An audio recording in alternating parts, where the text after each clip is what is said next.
پتہ ہے اس دنیا کی سب سے بڑی نعمت کون سی؟ ایک ہی نعمت ہے، ہدایت کی، صراط مستقیم کی، اسلام کی، ایمان کی۔ آپ مجھے یہ بتائیں کہ اس دنیا کے اندر جتنی بھی دولتیں موجود ہیں، چاہے وہ کرنسی کی شکل میں ہے، چاہے وہ ہیرے جواہرات کی شکل میں ہے، چاہے وہ کسی اور شکل میں، وہ ساری کی ساری ایک بندے کو مل جائیں اور زمین کی تہہ کے اندر، سمندر کی گہرائیوں کے اندر جو خزانے چھپے اور انسان اس تک رسائی حاصل نہیں کر سکا، وہ بھی نکل آئیں اور وہ بھی ایک ہی انسان کو مل جائیں۔ اس کے پاس ہدایت نہیں، صراط مستقیم نہیں، ایمان نہیں، اسلام نہیں۔ بتائیے مرنے کے بعد دنیا کی دولت اسے فائدہ دے گی؟ نہیں۔ اور ایک انسان کے پاس کچھ نہیں، پہننے کے لیے اچھا کپڑا نہیں، رہنے کے لیے عمدہ گھر مکان نہیں، فاقے کاٹ رہا ہے، بے روزگار، لیکن ایمان موجود، ہدایت موجود، صراط مستقیم پر گامزن رہا، کتاب و سنت اور قرآن و حدیث کا متبع رہا، اس دنیا سے چلا گیا۔ بتاؤ دنیا سے جانے کے بعد وہ شخص کامیاب ہے کہ نہیں ہے؟ تو پھر سب سے بڑی نعمت کیا ہوئی؟ ہدایت کی۔ اللہ خود سکھاتے ہیں، بندے مجھ سے مانگنی ہے تو اس زمین کی دنیا کی سب سے بڑی نعمت مانگ۔ کیا ہے؟ اہدنا الصراط المستقیم۔ بندہ بڑی بڑی چیزیں مانگتا ہے، پہلی چیز مانگتا ہے اہدی، اللہ مجھ کو ہدایت چاہیے۔ الصراط المستقیم، مجھے صراط مستقیم چاہیے۔ صراط الذین انعمت علیہم، اے اللہ ماضی میں جن پر تیرے انعامات کی برسات ہوتی رہی، مجھے ان لوگوں کی راہ پہ چلنا، یعنی انبیاء، صلحاء، شہداء، صدیقین کی راہ پہ چلنا۔ غیر المغضوب علیہم، اے اللہ ماضی میں جن لوگوں پر تیرے عذاب کا کوڑا برستا رہا، جن پہ آپ کے غضب آتے رہے، عذاب آتے رہے، کسی پر جوؤں کا عذاب، کسی پر ٹڈیوں کا عذاب، کسی پر مینڈکوں کا عذاب، کسی پر لہو کا اور خون کا عذاب، کسی کے اوپر پتھروں کی برسات، کسی کے اوپر ہواؤں کی آندیاں اور طوفان، کسی کے اوپر پانی اور سیلاب کا عذاب۔ اللہ ماضی میں کسی کے چہرے کو بندر و خنزیر کے چہرے میں بدل دیا گیا، کسی کو زندہ زمین میں دھنسا دیا گیا۔ اللہ ماضی میں جن قوموں کے اوپر آپ کے عذاب نازل ہوئے، مجھے ان کی راہ پہ نہیں چلنا۔ وَلَلضَّالِّينَ، اور ماضی میں جتنی قومیں گمراہ تھیں، اللہ مجھے ان کی راہ سے بھی بچانا ہے۔ پھر اللہ تعالیٰ بندے کو جواب دیتے ہیں، کیا کہتے ہیں؟ اہدی، بندے ہدایت چاہیے، الصراط المستقیم، صراط مستقیم چاہیے، صراط الذین انعمت علیہم، تو انبیاء کے راہ کا متلاشی ہے اور سوالی، تو صلحاء کی راہ پہ چلنا چاہتا، صدیقین کے رستے کو اپنانا چاہتا ہے، صلحاء، صدیقین اور شہداء کی راہ پہ چلنا چاہتا ہے۔ غیر المغضوب علیہم، تو چاہتا ہے کہ اس راہ سے بچے جو مغضوب علیہ لوگوں کی راہ ہے، تو گمراہی سے بچنا چاہتا ہے۔ کہا بندے ان تمام سوالوں کا جواب پھر کیا ہے؟ الف لام میم ذالک الکتاب، پھر یہ کتاب ہے، ذالک الکتاب، پھر یہ کتاب۔ اس کتاب میں ہدایت بھی، اس کتاب کے اندر صراط مستقیم بھی، یہ منعم علیہ لوگوں کی راہ بھی بتائے گی، یہ مغضوب علیہ لوگوں کے راستے کا پورا تجھے آگاہ کرے گی، یہ گمراہی سے بچائے گی۔ ذالک الکتاب، یہ کتاب۔ ساتھ ہی اللہ ایک بات ارشاد فرماتے ہیں، وہ کیا ہے؟ لا ریب فیہ ھدی للمتقین، لیکن ایک بات یاد رکھنا، لا ریب فیہ، ہے یہ کتاب سچی، لیکن ھدی للمتقین، یہ فائدہ صرف اس کو دے گی جس میں کچھ تقویٰ ہوگا۔ ھدی للمتقین، قرآن اس کے اوپر اثر انداز ہوگا جو صاحب تقویٰ ہے۔ للمتقین، پرہیزگاروں کے لیے رہنما ہے۔ پھر اللہ نے متقین کے کچھ اوصاف بیان کیے، بات سمجھنا۔ اللہ فرماتے ہیں کہ وہ لوگ جن پہ قرآن اثر کرتا ہے، جن کو نفع اور فائدہ دیتا ہے، ان کی پہلی خوبی اور پہلا وصف یہ ہے کہ الذین یؤمنون بالغیب، غیب پر بڑا ایمان ہے. اللہ کو دیکھا نہیں پر ایمان ہے، جنت کو دیکھا نہیں ایمان ہے، جہنم کو دیکھا نہیں پر ایمان ہے، ملائکہ اور فرشتوں کو دیکھا نہیں پر ایمان ہے، عرش معلیٰ کو دیکھا نہیں ایمان ہے، واسع کرسیہ السماوات والارض، کرسی کو دیکھا نہیں اس پر ایمان ہے. یؤمنون بالغیب، پہلا وصف غیب پر ایمان. آگے کیا کہا؟ وَيُقِيمُونَ الصَّلَاةَ، غیب پر ایمان کی بنیاد پر نماز پڑھتے. نماز نہیں پڑھتے، پہلے اللہ نے کہا الذین یؤمنون بالغیب وَيُقِيمُونَ الصَّلَاةَ، ایمان بالغیب کی بنیاد پر نماز پڑھتے. وَمِمَّا رَزَقْنَاهُمْ يُنْفِقُونَ، ایمان بالغیب کی بنیاد پر مال خرچ کرتے. کہ اللہ نے نماز فرض کی ہے. ایمان بالغیب کیا ہے؟ پڑھیں گے جزا ملے گی، نہیں پڑھیں گے سزا ملے گی. اللہ نے مال دیا ہے، زکوٰۃ دیں گے صلہ ملے گا، زکوٰۃ نہیں دیں گے سزا ملے گی. یؤمنون بالغیب، ان کی زندگی ایمان بالغیب کی بنیاد پہ بسر ہوتی. وبالآخرۃ ہم یوقنون، اور پیچھے اللہ نے کہا کہ قرآن پر بھی ایمان رکھتے ہیں، گزشتہ کتابوں پر بھی ایمان رکھتے ہیں، کہ آخرت پر ان کا یقین ہوتا ہے. آگے اللہ نے ایک بات کہی، اولئک علی ھدی من ربہم، یہ لوگ ہدایت پر ہیں اپنے رب کی طرف سے. ساتھ اللہ کہتے ہیں واولئک ھم المفلحون. کیا معنی ہے مفلحون کا؟ یہی لوگ کون ہیں؟ المفلحون.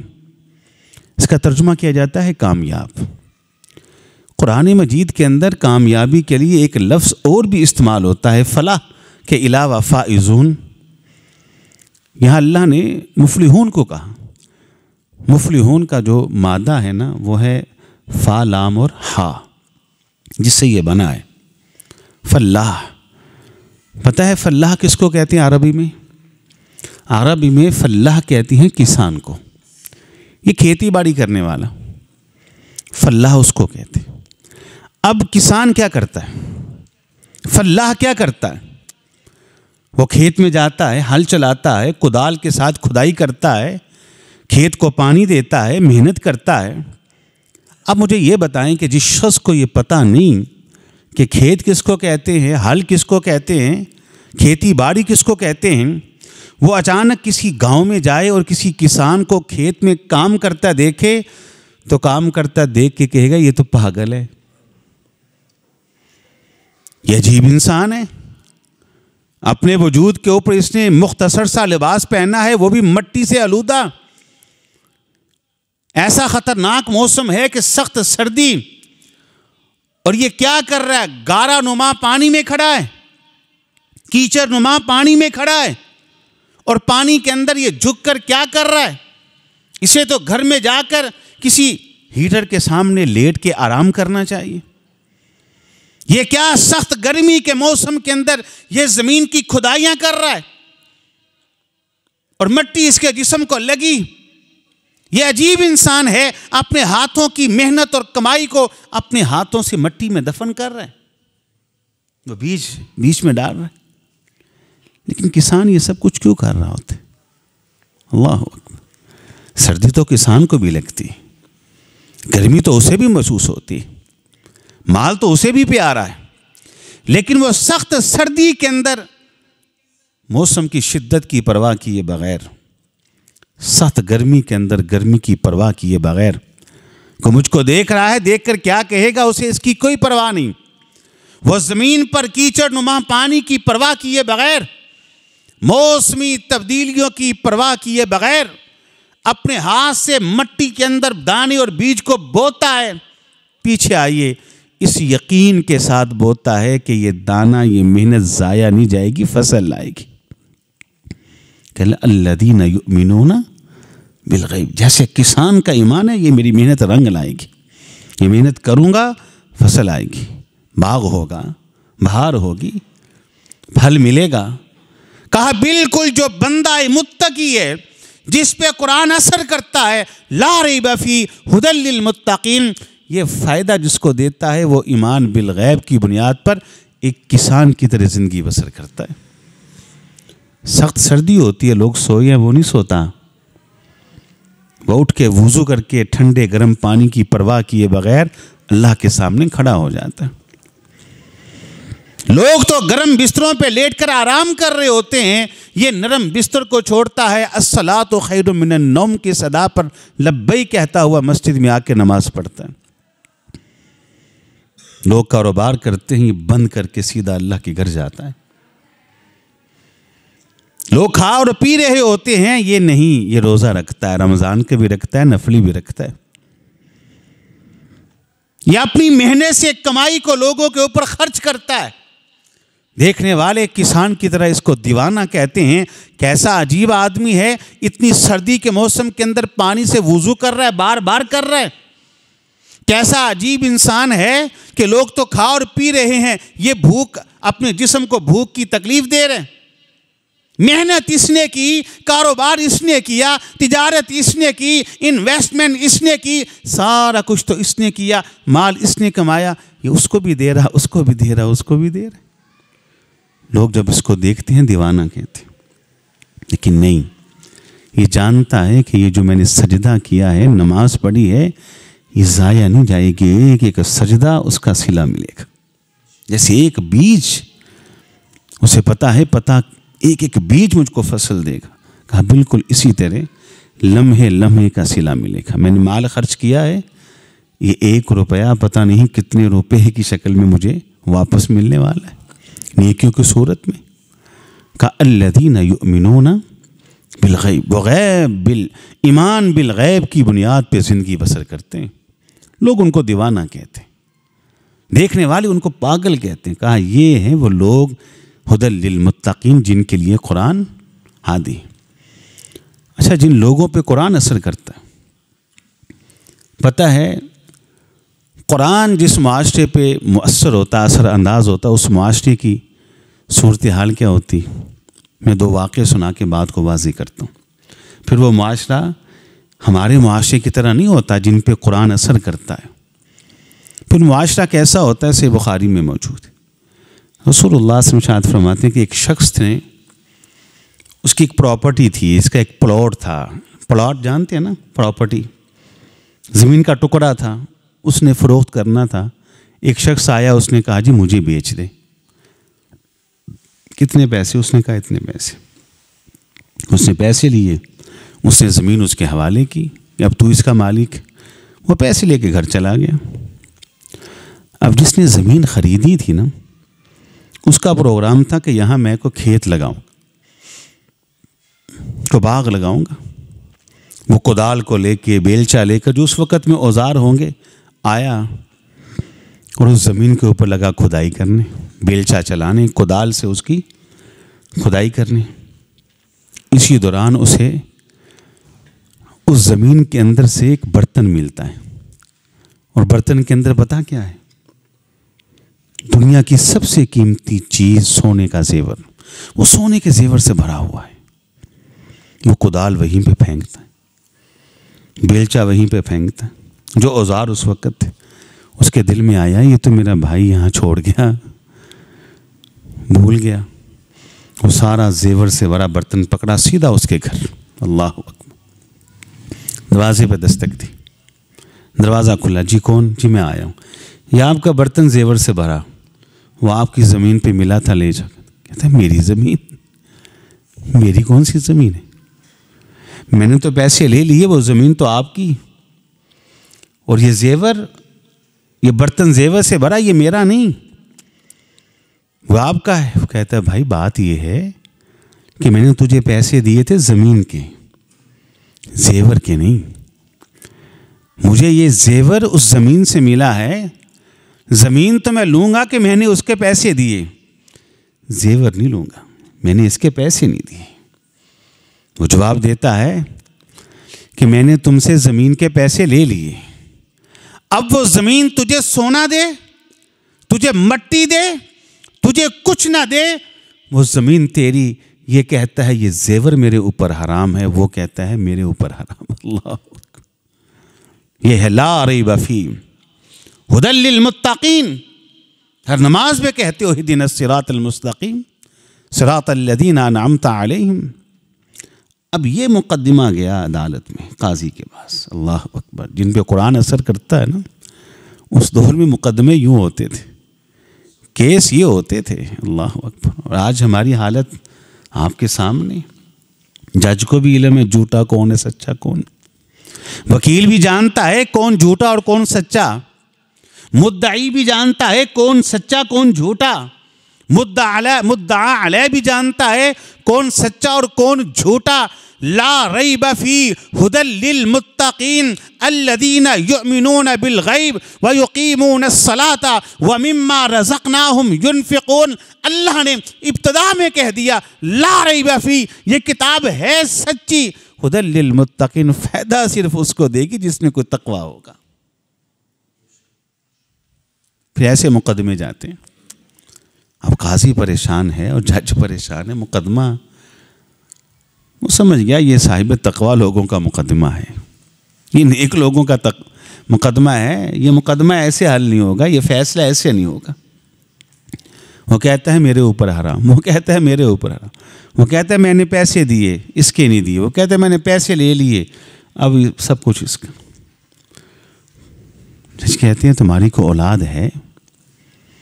ایک نے کہا میرا بیٹا ہے جوان ہے، دوسرے نے کہا میری بیٹی ہے وہ بھی جوان ہے۔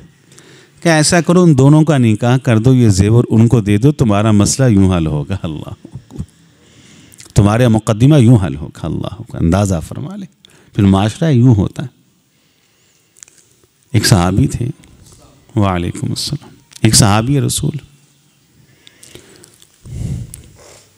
گھوڑے کو پکڑا ہوا ہے اور بازار آتے، جسے ہمارے معاشرے کے اندر بکرا منڈی کہہ لیتی ہیں، جہاں جانور فروخت ہوتے ہیں، وہاں آئے اور آ کر آواز لگائی کوئی ہے خریدار، میں اپنا یہ گھوڑا بیچنا چاہتا ہوں۔ اللہ اکبر۔ قرآن جن پہ اثر کرتا ہے ان لوگوں کا کریکٹر اور کردار اور معاشرہ کیسا ہوتا ہے۔ دوسرے نے کہا ہاں میں خریدار ہوں، بتا کتنے پیسے؟ اس نے کہا 300 لوں گا، درہم یا دینار، 300۔ تب اس نے کہا بھائی میاں بات یہ ہے کہ یہ گھوڑا ایک سواری کی چیز ہے، اور جب تک میں اس گھوڑے پہ سوار ہو کے سواری کر نہ لوں تو مجھے کیسے معلوم ہوگا یہ 300 کی ہے بھی کہ نہیں، اور میں اچھی طرح سے پہچان رکھتا ہوں گھوڑوں کی۔ اس نے کہا بھائی بات تو مناسب ہے، ایسا کر تو گھوڑے پہ سوار ہو، سواری کر کے دیکھ لے۔ اب یہ خریدار گھوڑے پہ سوار ہوتا ہے، گھوڑے کو لگام دیو چلے۔ کچھ دیر سواری کرنے کے بعد اسے دل کے اندر یہ خیال آیا، لگتا ہے میرے بھائی کو قیمت بتانے میں غلطی لگ گئی، میرے بھائی کو قیمت بتانے میں غلطی لگ گئی۔ سواری کے بعد مجھے معلوم ہوا ہے کہ اس کی یہ چیز 300 کی نہیں، یہ تو 500 کی ہے۔ اب میں اپنے بھائی کو 300 دے کے اس کا نقصان نہیں کر سکتا۔ اللہ، یہ ہے ہدی للمتقین۔ واپس آیا، گھوڑے سے نیچے اترا، کہا بھائی تمہیں کچھ محسوس پتا بھی ہے کہ تیری چیز کتنے کی ہے؟ کہتے چھوڑیے پتا ہے کہ نہیں، 300 کہاں تو 300 لوں گا۔ کہتا بات یہ ہے سواری کرنے کے بعد مجھے پتا چلا ہے تیری یہ چیز 300 کی نہیں 500 کی، میں تمہیں 300 دے کے تیرا نقصان نہیں کر سکتا۔ ہم الٹ کرتے ہیں، میں الٹ کرتا ہوں، آپ بھی الٹ کرتے ہیں، میں اپنا فائدہ اور دوسرے کا نقصان کرتا ہوں۔ یہ صاحب تقوی لوگوں کا معاشرہ نہیں۔ اللہ نے ابتدا میں کہا اہدی، بندے اگر ہدایت چاہیے نا، الصراط المستقیم، صراط مستقیم چاہیے، صراط الذین انعمت علیہم، منعم علیہ لوگوں کی راہ چاہیے، غیر المغضوب علیہم، مغضوب علیہ لوگوں کی راہ سے بچنا چاہتے، ولا الضالین گمراہی سے بچنا چاہتے ہو، تو اس کا جواب یہ ہے کہ الف لام میم ذالک الکتاب، پھر یہ کتاب ہے لا ریب فیہ، ہے یہ سچی، لیکن ہدی للمتقین، یہ فائدہ صرف اس کو دیتی ہے کہ جس میں کچھ تقوی ہوگا، جو صاحب تقوی لوگ ہیں۔ آگے اللہ نے صاحب تقوی لوگوں کے کچھ اوصاف بیان کی۔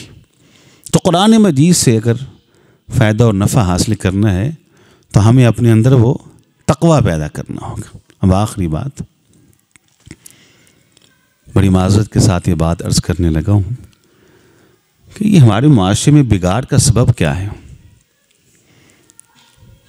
میں بتاتا ہوں کہ پورے اسلامک ورلڈ کو اکٹھا کر لیں۔ اسلامک ورلڈ، اگر اسلامک ورلڈ کو آپ نے دیکھنا ہے نا، دو جگہوں پہ مل سکتا ہے، ایک مکہ اور ایک مدینہ۔